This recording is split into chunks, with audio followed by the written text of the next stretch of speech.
L'émission 100% placement. Intégral placement, Cédric Decoeur.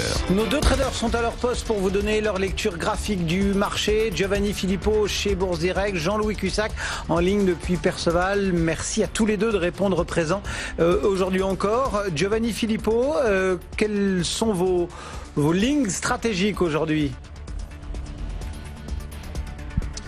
Oui, bonjour. Les lignes stratégiques, elles sont assez simples d'un point de vue technique. On a eu pour la première fois depuis le début de l'année, je dirais une vague corrective d'ampleur, puisque sur la plupart des indices, on a perdu à peu près 3-4%.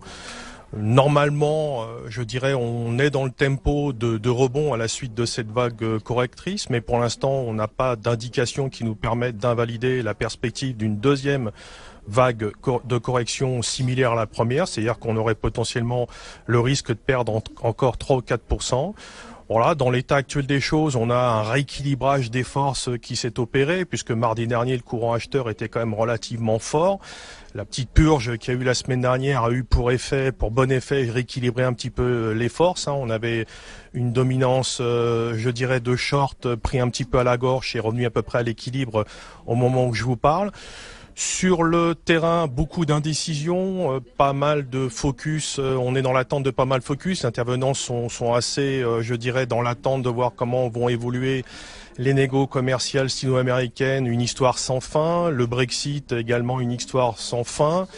On est peut-être dans un petit tempo un petit peu plus creux dans l'état actuel des choses. On va surtout réagir aux événements avant la prise de pouls de la microéconomie américaine à partir de la mi-avril. On aura quelques indicateurs économiques assez importants aussi dans le courant de la semaine. Ce matin, on a eu le PIB français, qui est quand même de bon augure pour la suite, si je puis dire. On aura le PIB américain en fin de semaine. Donc pour l'instant, il n'y a pas eu de gros changements. On va dire qu'on a gommé les excès. On a retracé une partie pour l'instant du mouvement de hausse. Rien de dramatique à ce stade. Donc en intraday, moi je garde un petit billet vendeur tant qu'on restera en dessous de 5288. Je vais surveiller en bas 5234. C'est à peu près la zone de trading en attendant de nouveaux événements. On pourrait, en tout cas sur le moyen terme, moi je reste toujours haussier à partir du moment où le marché restera en futur avril au-dessus de la zone 5110, 5060. On pourrait éventuellement, comme je vous l'ai dit, à l'occasion d'une deuxième vague de correction, atteindre cette cible. Je pense que ça sera un bon niveau pour revenir à l'achat. Donc dans l'attente de tous ces éléments à venir, pour l'instant un petit billet vendeur sans trop forcer. Ce scénario de correction en direction de 5130, 5110, 5160 serait éventuellement remis en cause si on se réinstallait durablement au-dessus de 5330 sur plusieurs clôtures. Merci Giovanni.